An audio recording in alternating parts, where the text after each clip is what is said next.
Boa tarde, boa tarde.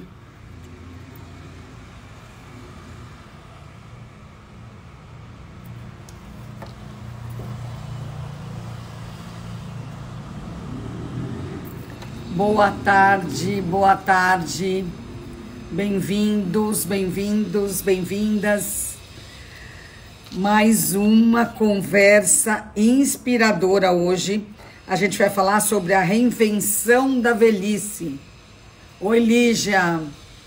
Sobre a reinvenção da velhice com a antropóloga Gita Green Debert. Eu li um artigo sobre ela, fiquei muito interessada. Ela é da Unicamp, uma especialista. Esse assunto me interessa, eu acho que interessa para tanta gente. E, enfim, vamos lá. Finzinho de tarde de sol aqui em São Paulo. Espero que todos vocês estejam bem, tomando bastante cuidados, todos os cuidados devidos nesses tempos de pandemia, distanciamento, máscaras e vacina. Para quem já estiver na vez, vacina, vacina, vacina. Vamos lá. Como eu falei, o tema de hoje é bem interessante, é sobre velhice. Você já parou para pensar nisso? Acho que hoje em dia, né? Todo mundo está pensando nisso. A especialista no assunto que eu trago hoje, como eu já falei, é a Gita Green Debert, e eu vou falar um pouquinho sobre ela. Ela é professora titular do Departamento de Antropologia da Unicamp, uma das melhores universidades do Brasil. Ela tem pós-graduação, ela possui graduação em Ciências Sociais, mestrado e doutorado em Ciências Políticas pela USP, Universidade de São Paulo, estudos de pós-doutorado no Departamento de Antropologia da Universidade da Califórnia, em Berkeley. Que delícia, que delícia. Gita estudou em Berkeley, Califórnia. Vamos falar sobre isso. Ela é autora do livro A Reinvenção da Velhice, que ganhou o prêmio Jabuti no ano 2000. E é autora de vários artigos sobre temas relacionados com envelhecimento e gênero. Ela deu aulas e cursos em universidades como a Columbia University em Nova York, École des Hautes Études na França, em Paris, e na Universidade de Bolonha, na Itália. Que gênio, hein? Que gênio, doutora Gita, professora Gita. Vamos lá ver se a professora Gita já está entre nós aqui.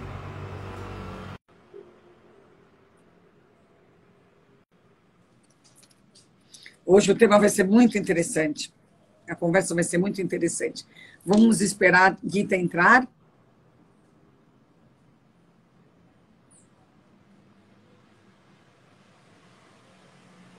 Eu chamei, Paulinho. Entrou! Tá sem som.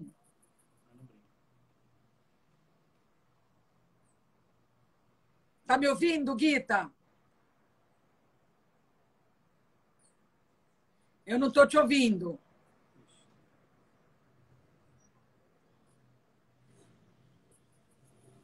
Fala alguma coisa, Gita.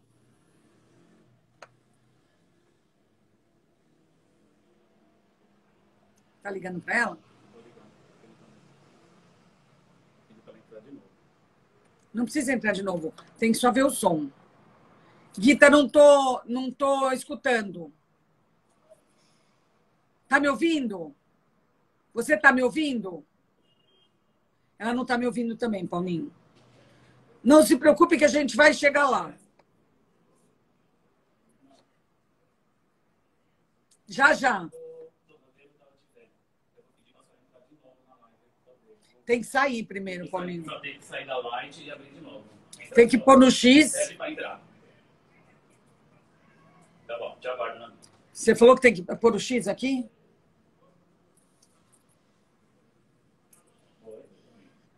Não posso tirar os comentários, porque os comentários fazem parte da live, Ellen. Só para te explicar. Pelos comentários a gente vê perguntas, a gente vê a participação de vocês, quem gostaria de se manifestar. Por isso que a gente não tira os comentários aqui. A gente já está ajudando, Regina.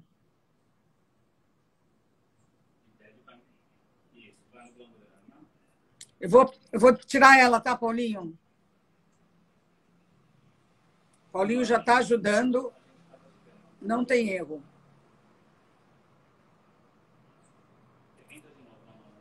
Mas primeiro precisa sair, Paulinho. Ela não saiu. A gente espera, não tem problema. Temos tempo aqui. Ela não saiu ainda. Acho que agora vai sair, Paulinho.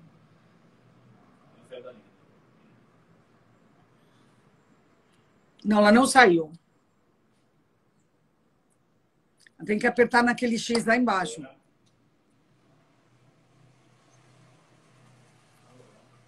Paulinho está aqui ajudando a professora. Vem aqui ver, Paulinho, para você ver que não saiu. Mas eu não consigo nem tirar ela, tá vendo? É algum problema no Instagram, eu acho.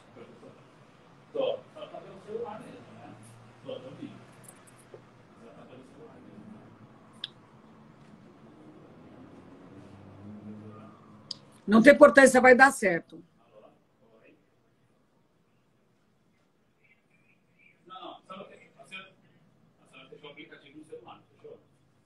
O que quer dizer fechar o aplicativo, Paulinho? Não dá para entender.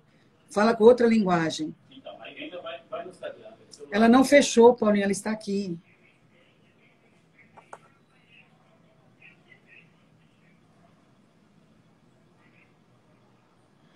A senhora tá no celular, não tá? Agora ela saiu. Agora vai dar certo. A gente vai de novo no Gamburama lá. Eu te aguardo aqui na linha. Sem problema, fala para ela ficar calma. Enquanto isso, a gente fica conversando aqui, tá? Bastante gente já está aqui. O tema é interessante. A gente vai ver a visão de uma antropóloga, de uma especialista no assunto, a professora Gita Green Debert. Eu li um artigo dela muito bacana, eu acho que foi na Ilustríssima, eu não lembro. E a internet eu acho que tá ok. Então pronto, vamos lá. Ela já está pedindo aqui novamente.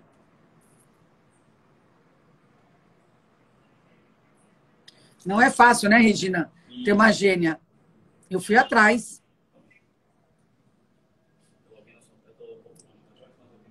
Eu já convidei, tá? Já pus ela... Já...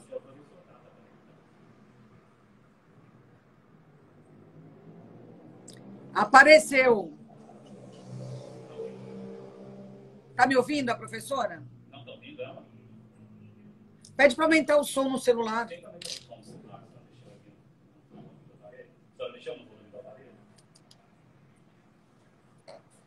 Vamos esperar. Isso. A professora não vai escapar da gente, não.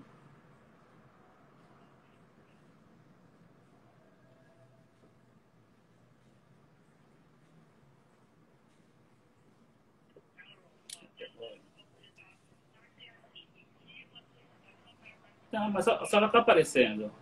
A senhora está aparecendo. Não, Não. A gente ouve. Não.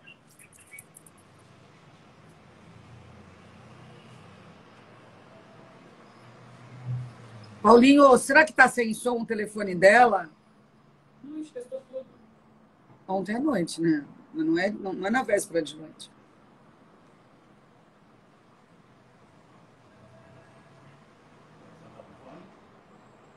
Pede para tirar o fone. Não, ela vai ver se colocando. Não é fácil essa engenhoca aqui. Não é fácil aqui. Como a gente faz aqui todo dia, a gente fica um pouco mais seguro, né? Mas... Então, o volume deve estar baixo. Está todo mundo falando, Paulinho. O volume do telefone deve estar baixo. Vem cá. Enquanto isso, tem uma pessoa que quer participar aqui. Enquanto a gente espera a professora...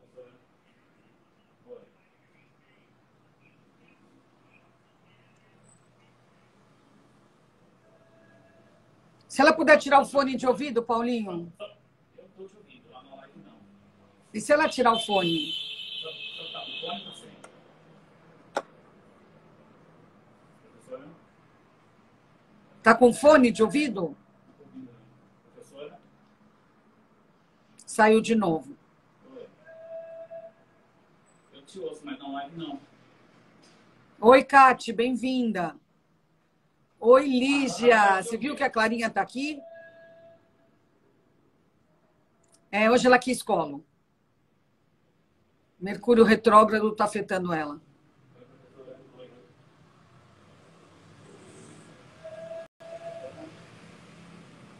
Eu prometo para todo mundo que se não der certo hoje com a professora, que eu acho que vai dar, nós teremos a professora aqui conosco, tá?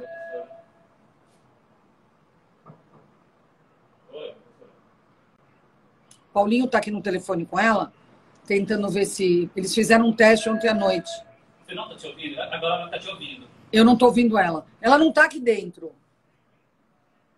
Começa tudo de novo, por favor. Ela não tá aqui dentro. Ela tá me ouvindo como espectadora. Quando ela entra, ela não ouve. Fecha o aplicativo de novo no Instagram e aumenta o seu volume no aparelho, no seu celular. Tá no máximo já? Tá. Então sai de novo. Oi, Vera Donato. Tem coisa melhor, né, para acalmar a gente, para tranquilizar a alma nesses tempos tão complicados? Tem coisa melhor do que uns peludinhos desses? Isso. Ela tá entrando de novo. Vamos lá. Tô esperando ela entrar. Isso. Tô focada aqui. Tô cheia de perguntas para fazer para a professora Guita. Uhum. Não, eu estou te ouvindo. Não vai acender ela, não. Não, porque ela não entrou. Precisa pedir para entrar lá. Ela não pediu para entrar. Aqui. Já está olhando lá. Eu já convidei ela para entrar. Vamos ver. Vamos aguardar um pouquinho. Agora! Tá com Opa! som, Guita! Ah, tá me ouvindo agora? Oh! Guita, que prazer! Viva! Você pensa, não é fácil nunca. E a gente está com os planetas meio esquisitos aí. Então, vamos lá. Agora a gente está juntas. Guita, só elogios para você aqui. Só elogios. Então, vamos lá. Já te apresentei tudo. Seja muito bem-vinda. Guita, sabe o que eu queria saber para começar? Por que você escolheu aprofundar os seus estudos nesse tema velhice? Porque é um tema que, cada vez mais, com a população envelhecendo, quer dizer, a população vivendo cada vez mais, né? Esse tema vai ficando cada vez mais relevante. E o que quer dizer reinvenção da velhice? Então, eu vou começar assim, contando um pouco como eu me interessei por esse tema, né? E foi um interesse meio, assim, digamos, paralelo, né? Porque eu, na realidade, me interessei pela questão de gênero, por exemplo, da questão da mulher. Na época se falava mulher, e eu estava fazendo um pós-doutorado no exterior. Fui aluna da Ruth Cardoso, ela foi me orientadora. Ai, que barata, eu conheci muito a Ruth. Melhor coisa da minha vida poder ter maravilhosa. Alguém. E ela mandava a gente para o exterior, queríamos que fosse. Então, eu estava fazendo, a minha pesquisa de doutorado era sobre discurso político, a época do populismo era uma outra questão. Mas na Inglaterra, isso nos anos 70, a questão de gênero estava explodindo e trazia coisas muito novas. E eu disse, não, eu tenho que levar isso para o Brasil.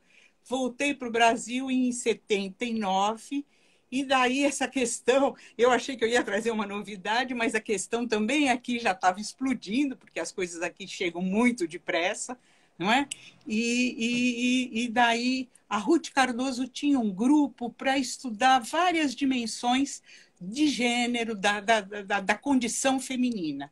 E eu justo caí para estudar a velhice. E, de repente, eu descobri uma questão que era super interessante, porque era um pouco entender a mulher na velhice. E daí eu vi que, nossa, tinha um campo assim maravilhoso de estudos e fui fazendo isso paralelamente com a minha tese de doutorado. E daí, quando eu terminei o doutorado, eu disse, bom, agora eu vou mudar de tema completamente, porque tem aí uma questão importante que era praticamente desconhecida no Brasil nos anos 70. Muito pouca gente falava sobre essa questão, e daí abriu esse universo. E o que foi para mim,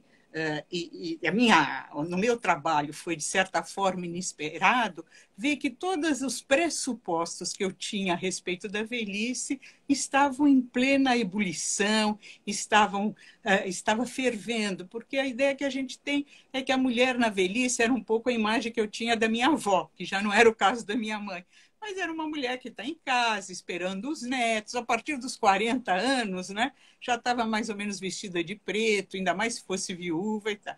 E, de repente, eu estou vendo mulheres que estão nessa fase da vida redefinindo, até a gente chama isso a adolescentização das etapas mais avançadas da vida, porque era um momento onde havia a possibilidade de elas realizarem sonhos que elas não podiam realizar em outras etapas da vida, por causa da obrigação do cuidado dos filhos, a cuidado da família, e o momento da velhice aparecia como um momento privilegiado. Umas até me diziam, não, a minha liberdade foi quando eu fiquei viúva. Então, conheço essa história. Então, eu achei que era uma história muito impressionante.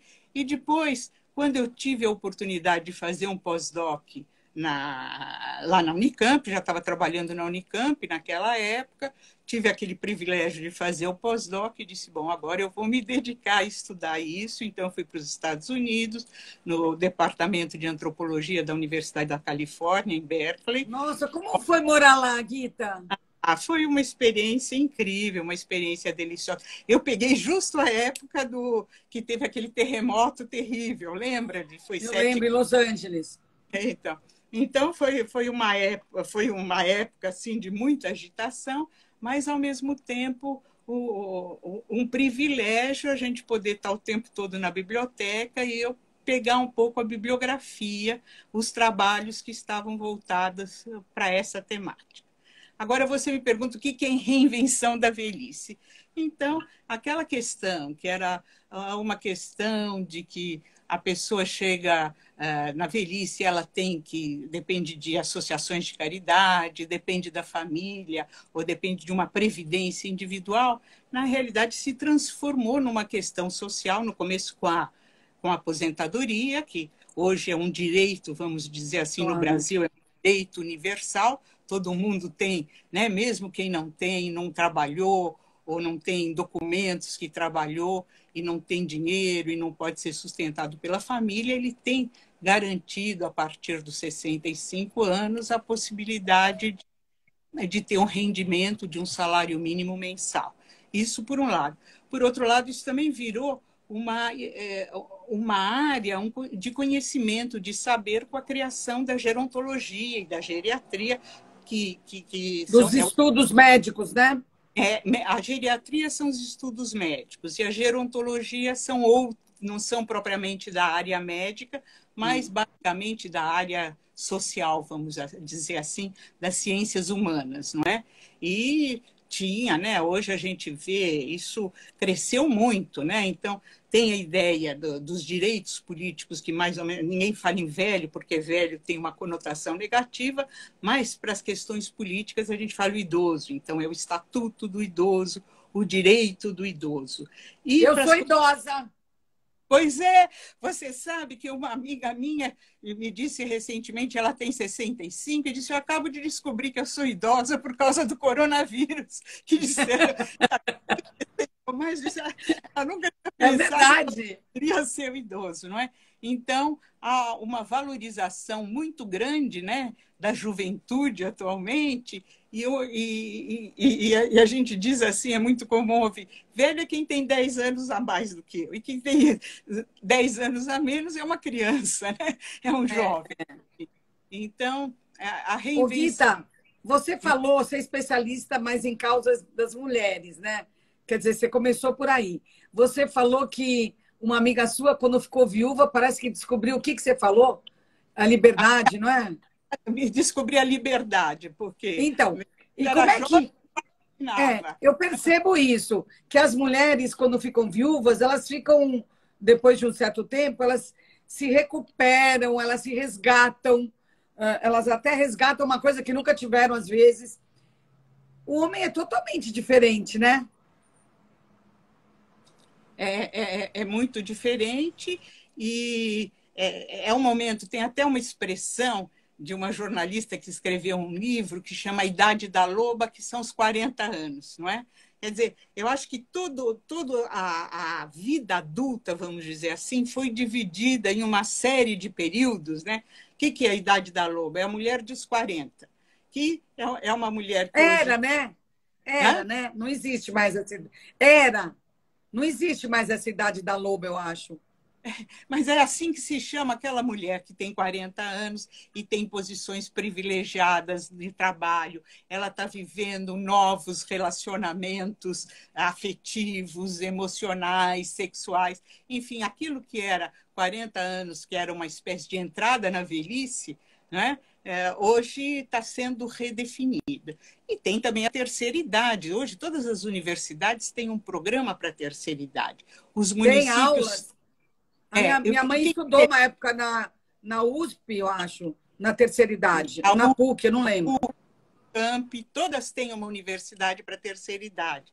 E o que quer dizer a terceira idade? Não quer dizer propriamente uma idade cronológica, mas é um certo ethos, um certo sentimento que você tem que agora é um momento privilegiado, que você já cumpriu as obrigações de mãe, já cumpriu as obrigações do trabalho, então está aberta para ter novos projetos, para pensar o que eu gostaria de ter, o que eu gostaria de fazer.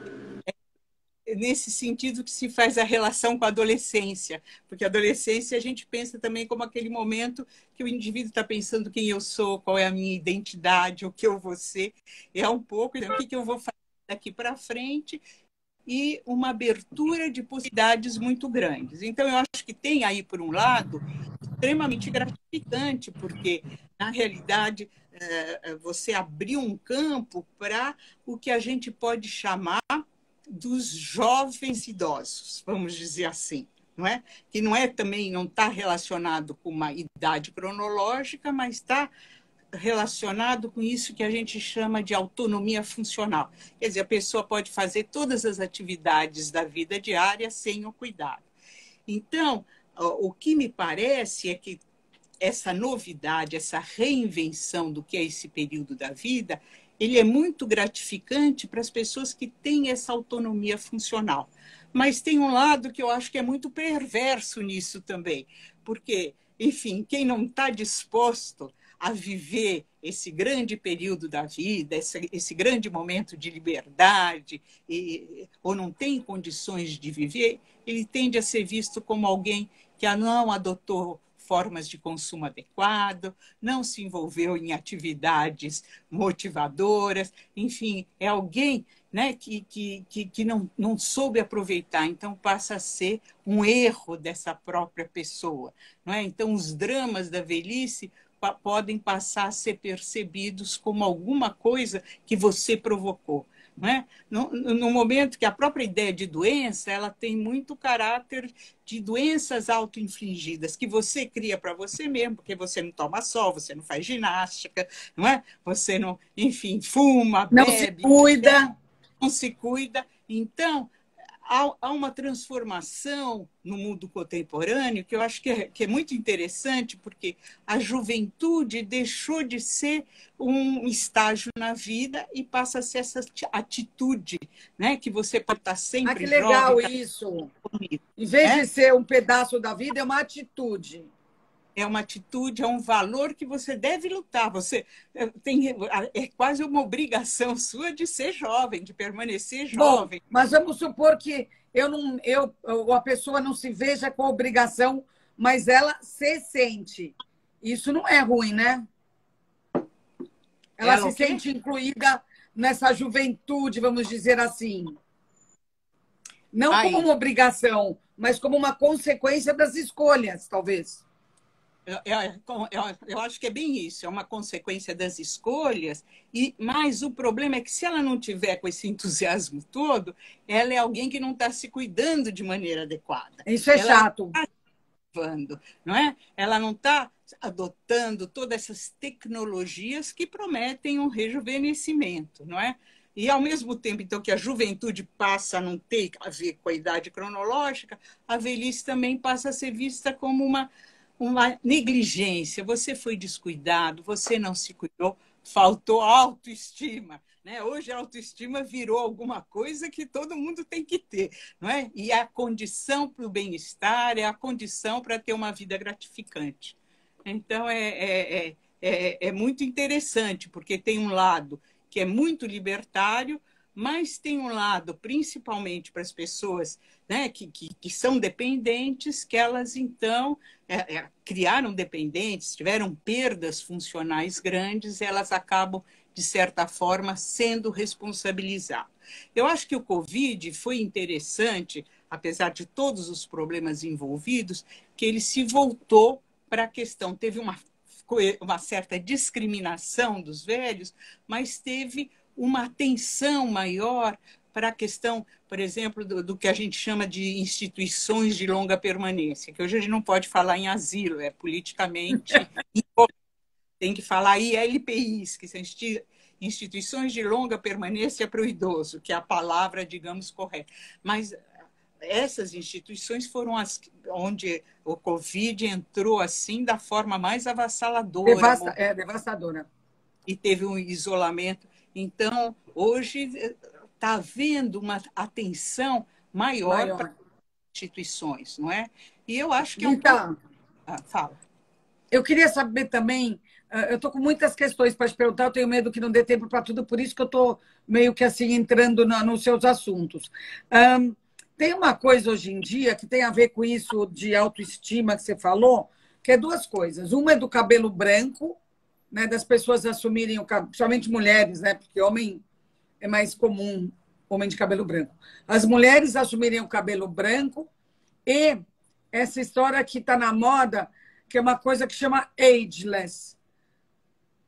O que quer dizer isso?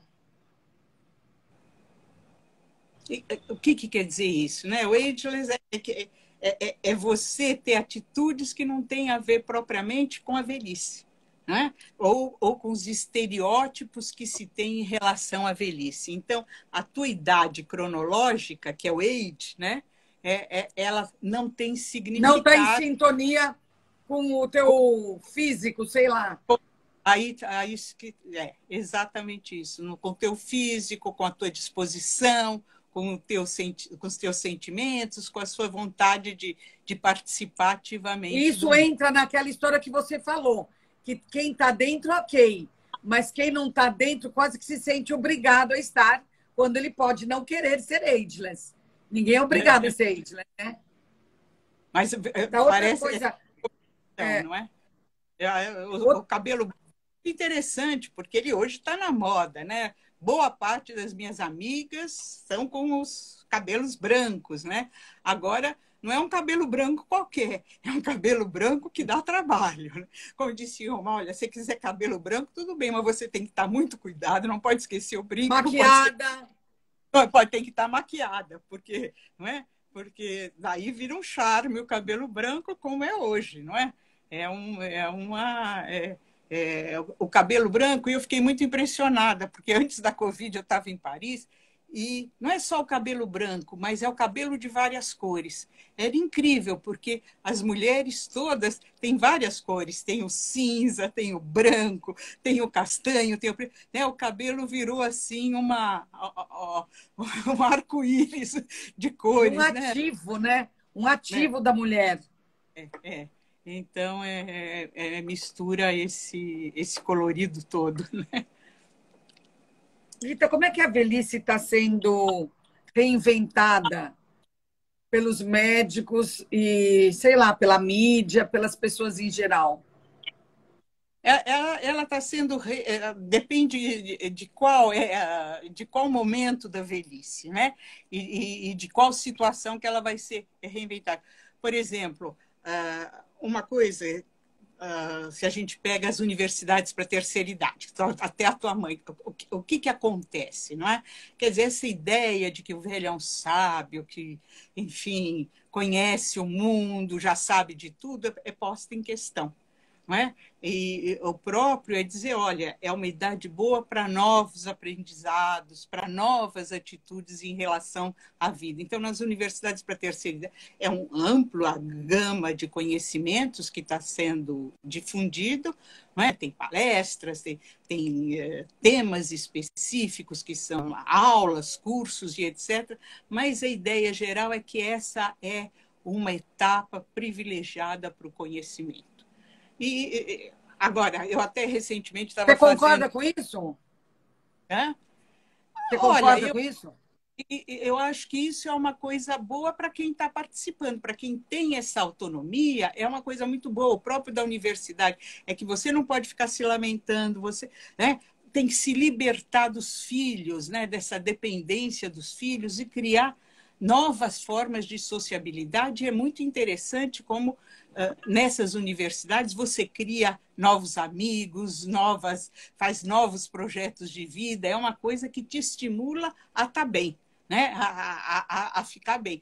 Tanto que uma coisa que é muito pouco estudada, e às vezes eu quero estudar, mas é muito difícil, é a evasão dessas universidades. A gente não vê, a gente vê quem fica, mas a gente não tem ideia de quem sai e não aguentou tanta alegria e tanta felicidade. Tanto astral. A minha mãe tinha uma amiga que dizia assim, ai, eu não quero nada disso, eu quero curtir a velhice. Mas curtir a velhice é um pouco complicado, né? No mundo atual. Né? Então, porque senão você já vira aquele velho reclamão, né? Aquela ideia, assim, aquele estereótipo do velho que é alguém que está sempre reclamando, que está sempre infeliz, não é? Então, como é que é o velho ideal? Como é que é o velho ideal, Guita? Então, o velho ideal aonde, para quem e como, não é? Na média, para a família, para os amigos. É quem está bem, quem tem a autoestima alta, quem está, não é? Quem está no bem-estar e que não está na dependência. Porque é muito comum nas pesquisas que são feitas, quando você pergunta, mas o que você quer na sua velhice? O que você está pretendendo, né? E os próprios geriatras falam, o que o velho quer é viver com a família, que está com os filhos. Eu acho isso muito gozado, porque a minha geração não é assim. Quer dizer, jamais, né? Eu tenho duas filhas ótimas, carinhosas, que eu adoro, mas a coisa que eu menos quero é, em algum momento, ser dependente delas, não é? E a minha geração é toda assim. Não é que a gente não gosta dos filhos, mas a gente quer ter outras possibilidades. Eu acho que autonomia, né? É ter autonomia. E um dos desafios é como a gente vai poder enfrentar as etapas mais avançadas da vida e, ao mesmo tempo, garantir essa autonomia. Então, eu vejo muitas amigas me dizem, vamos pensar em alguma coisa que a gente pode morar coletivamente, que a gente pode ter médico se precisar. Então, eu acho que isso é um desafio contemporâneo muito grande, não é? E que tem um mercado que eu acho que nos Estados Unidos está super desenvolvido. Se a gente pensar em Miami, tem N tipos, de tipos muito diferentes de residenciais de pessoas mais velhas, né? Mas aqui no Brasil ainda a coisa está muito, muito no início. Quer dizer, você tem poucas, né, essas instituições de longa permanência que a gente chama, né?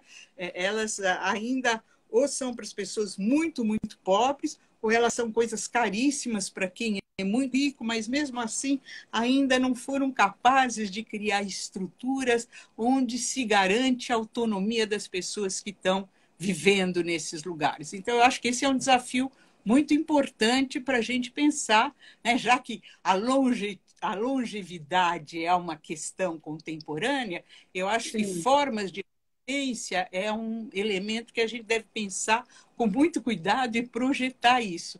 Não é uma coisa fácil, mas é uma coisa que eu acho que é um desafio e que a gente devia. Eu sempre me falo isso, e eu também não estou me preocupando como devia, mas eu acho que é uma coisa que, enfim, eu espero que se façam investimentos, né, porque hoje você tem os arquitetos interessados nessa questão, que se façam... Designer, né? Objetos que sejam de fácil manuseio. De manuseio e tudo. Então, eu acho que isso é um desafio importante. Agora, há redefinições. Recentemente acabei de escrever um artigo agora sobre a sexualidade na velhice. Eu ia te perguntar, breca aí. Eu ia te perguntar sobre amor e sexo na velhice. Então, é muito interessante, né? Porque, na realidade, o que a gente vê hoje, os gerontólogos falando a respeito, é que essa é o melhor momento para ter uma vida sexual ativa. Eles reconhecem Deus te ouça! que a frequência diminui com o avanço da idade, mas eles acham que essa diminuição é compensada por uma experiência muito mais gratificante, onde o corpo como todo envolve áreas erógenas, não é? Onde a penetração não é o fundamental na relação sexual, ou seja, o que a gente via muito como a sexualidade feminina, hoje, na realidade, se diz que isso seria quase que uma inversão. Isso seria alguma coisa também na sexualidade própria da velhice, onde o corpo todo é cheio de áreas erógenas que podem ser, enfim, exploradas. Agora, essa é o que diz a gerontologia, e diz com muita força, com muito interesse. Agora, é uma batalha que ela faz difícil de ser levada, porque o senso comum não pensa assim, né? Enfim, a função erétil ainda para os sinônimo homens, de... é um símbolo que indica que, apesar da idade, você não está velho. É o ageless, né? Porque você, na realidade, a função erétil está aí a toda prova. E a indústria farmacêutica também, que vai muito nessa direção, se a gente pensar no Viagra, né? Então, pensar na sexualidade da velhice, o que os gerontólogos e geriatras estão dizendo, eu acho que eles querem abrir as possibilidades do prazer sexual ao longo da vida, mas tem essa dificuldade de lidar tanto com a indústria farmacêutica, que está indo em outra direção, e com o senso comum. Não é? Então, nas pesquisas que eu fiz, era muito difícil falar sobre sexualidade na velhice.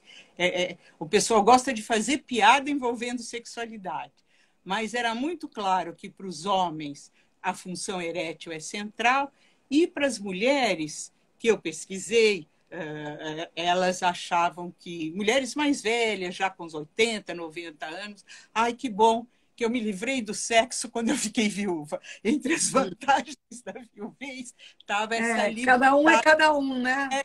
Porque não tinha, porque o prazer sexual, a gente sabe que mulheres de outras gerações, não é? A ideia do prazer sexual não era uma possibilidade e uma conversa, vamos dizer assim, das mulheres. Eu acho que para as próximas gerações, eu acho que o que os gerontólogos e geriatras estão dizendo hoje vai ter mais efeito para as próximas gerações, porque hoje você não pode pensar numa vida bem-sucedida se você não tiver uma vida sexual gratificante, né? Isso passa a ser, digamos, um elemento central. Eu vi, assim, recentemente, até uma propaganda feita na Inglaterra, da Relate, que é uma ONG, tipo uma ONG preocupada não com idosos propriamente ditos, mas com a vida sexual, a toda a diversidade da vida sexual que pode estar presente, e eles dão orientações e fizeram uma campanha muito interessante sobre a sexualidade na velhice. Pegaram um fotógrafo muito famoso de moda, então teve todo um processo. Eu vi os outdoors. Você viu os outdoors do Relate, né? E é muito interessante, porque tem a experiência homossexual, tem as diferenças raciais. Classe social é um tema que não é tratado da mesma forma, não é? Mas tem um casal, e o que eu achei impressionante foi o prazer sexual, onde a mulher ela tem uma dupla mastectomia e, ao mesmo tempo, cenas e vídeos, né, da relação social sexual muito assim emocionantes, muito bem feitas e muito cuidadosas e muito respeituosas. Eu fiquei encantada. Vale a pena, né? Se puser Relate e Old Age, por exemplo, vai no Google, vai para a aparecer gente ter acesso. que Gita, tem, que são encantadores. você acha que um dos problemas de envelhecer é a finitude, a sensação de finitude? Eu acho que a sensação de finitude é uma coisa, e a outra coisa que eu vi muito também, que impressiona, que as pessoas diziam muito, o medo da adoecer, da dependência. Né? É muito Então, chato mesmo. me incomoda em morrer, mas o que eu não quero é ficar dependente, ter que não poder fazer o que eu quero. Então, nas falas isso tá muito presente, né? Essa coisa. Mas tanto que agora eu estou mudando de pesquisa e estou mudando o meu enfoque, porque quando depois que eu comecei a questão de gênero e comecei a pesquisar a velhice, eu também queria fazer uma inovação na antropologia, porque eu sou antropólogo, um dos temas centrais é estudar sociedades muito diferentes da nossa, ou então, o que é muito presente na antropologia brasileira, você estudar alguma coisa que você já foi e que agora você quer ver, pensar, Rever, digamos, né? De uma outra maneira. de outra maneira. E eu queria, então, fazer uma inovação na antropologia e pensar alguma coisa que eu ia ser um dia. Um dia eu vou ser velho. O que é isso de você fazer uma pesquisa sobre alguma coisa que um dia você vai ser? Então, foi isso que me motivou também muito a fazer pesquisa, e meus alunos que pesquisaram, né, nessa direção. Agora eu estou velha, então eu mudei. E eu estou a minha questão hoje central é a questão do cuidado, que eu acho que é um desafio muito grande. O que é o cuidado, como viver e o que é o cuidador, não é? Que são essas. Então, teve um projeto de lei muito importante, porque existe a profissão de cuidador, mas é uma profissão que está regulamentada ainda. E teve um projeto de lei muito bem feito, muito bem elaborado, que foi aprovado no Parlamento, na Câmara e no Senado, mas o nosso presidente não aprovou. Então, foi uma lástima. Mas é um pouco isso, né? O que é essa relação entre, por um lado, a profissão do cuidador e, por outro lado, essa relação de dependência, porque é uma coisa, a gente esquece, não é? O quanto nós somos dependentes. A Covid também mostrou isso, a pandemia, né? Como nós somos dependentes do serviço dos outros, não é? E é uma coisa que a gente tende a esquecer, não é? E só pensa nisso nas fases mais avançadas da vida, é o temor, é o medo de ter essa dependência, não é? E toda a questão do cuidado e dos cuidadores hoje é algo que tem me interessado e que tem me envolvido, né? Eu passei um período na Itália dando um curso e fazendo pesquisa sobre os cuidadores. Então, de início, eu ia fazer uma pesquisa sobre latino-americanos que vão para a Itália cuidar de idosos italianos. E daí foi a minha, porque na realidade hoje quem está ocupando esse mercado são mulheres da Europa do Leste, da Moldávia, da Ucrânia, são imigrantes ilegais na Itália. E é uma imigração interessante, porque imigração você pensa que é o homem que faz, jovem e com baixos níveis educacionais. E é muito interessante, porque a imigração é feita por mulheres na faixa dos 40, 50 anos e com altos níveis educacionais, porque aquilo era parte da União Soviética e a educação. Então, é interessante, porque elas vão, então, uma que eu entrevistei era professora de História na Moldávia e ganhava 40 euros por mês. Como cuidadora na Itália, ela ganha 1.000 euros por mês. Então, é claro, ela não tem despesa de alimentação nem de moradia, porque mora com o idoso que ela está cuidando, né, na casa, e, enfim, quer dizer, elas têm, digamos, em termos profissionais, né? Se professora de história é profissionalmente mais interessante enquanto profissão, mas enquanto salário elas estavam assim, bom, projetando voltar. Ela queria voltar para a Moldávia, mas enquanto isso ela estava, enfim, economizando Trabalhando, dinheiro, claro, enfim, e para... ganhando, né, dinheiro. Professora, quanto ao Estatuto do Idoso que a gente falou, a gente tem no Brasil a Política Nacional do Idoso, né? Falta bastante, né, para ser uma coisa.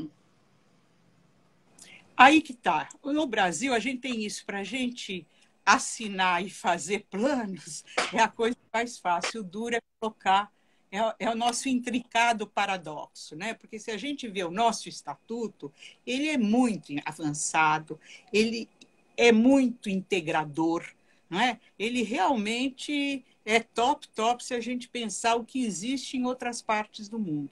Agora, a dificuldade é colocar isso em prática. Para dar só um exemplo, né, mínimo, o Estatuto diz que em cada posto de saúde tem que ter um geriatra, mas não tem tantos geriatras quanto postos de saúde que tem no país.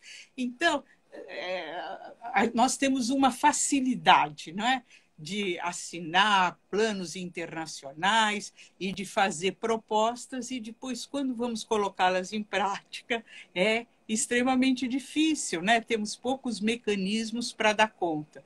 Então, esse é o nosso paradoxo, um paradoxo difícil de solucionar, mas eu não tenho dúvida que o Estatuto é um grande avanço. O fato só dele existir no papel, Já é um. ele, sem dúvida, é um avanço muito grande. O ideal seria que o que está no papel pudesse ser Saísse do papel. cumprido. Rita, fala alguns países onde os mais velhos são devidamente respeitados, bem tratados, reconhecidos e cuidados.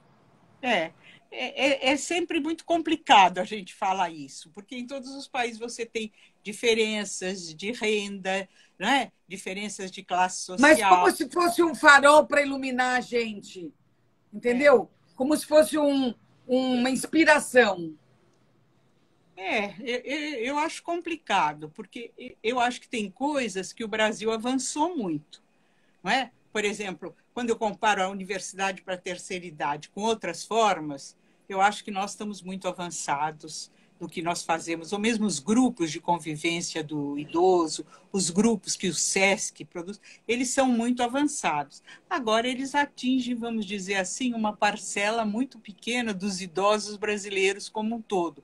Então, você tem aqui, né, coisas que são de um avanço monumental, não é? Agora, eu acho que ainda em todo lugar a situação, se tem lugares em que a situação é mais confortável do que em outros, ela sempre tem diferenças, né, em termos não só de renda, de classe social, de raciais, religiosas, étnicas, né? Tem diferenças enormes, não é? E aqui no Brasil também é a mesma coisa, só que aqui as nossas diferenças são muito mais gritantes, né? Então, mas eu acho que de uma forma geral, o preconceito em relação à velhice ainda ela está muito presente em todos os países ocidentais que a gente tem mais contato, não sei como outros, não é? Mas é uma experiência ainda de envelhecimento que vai depender muito das trajetórias individuais, né? Então, uma coisa que a gente dizia muito antigamente, que nas sociedades tradicionais os velhos são mais respeitados, ou então nas sociedades ditas primitivas, como os índios, o idoso tem uma posição de prestígio que não tem nas sociedades ocidentais. Isso foi revisto, porque, na realidade, a gente sabe muito pouco o que era a vida dos idosos, né, da população idosa como um todo, há 2, 3 séculos atrás, né? Então, os historiadores mostram que é um conhecer, sabe, das elites que deixaram documentos. Da vida geral, você sabe muito pouca coisa.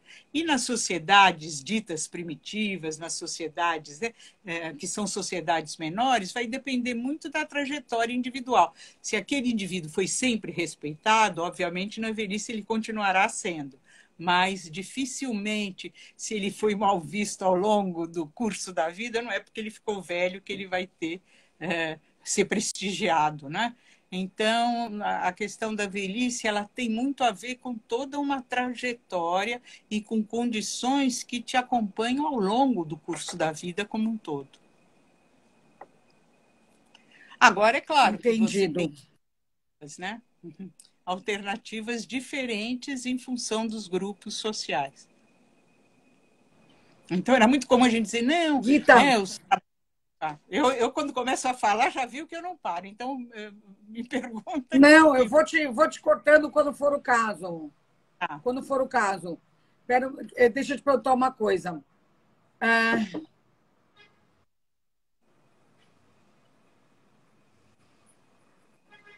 Fala um pouquinho sobre algumas coisas boas que só a velhice traz.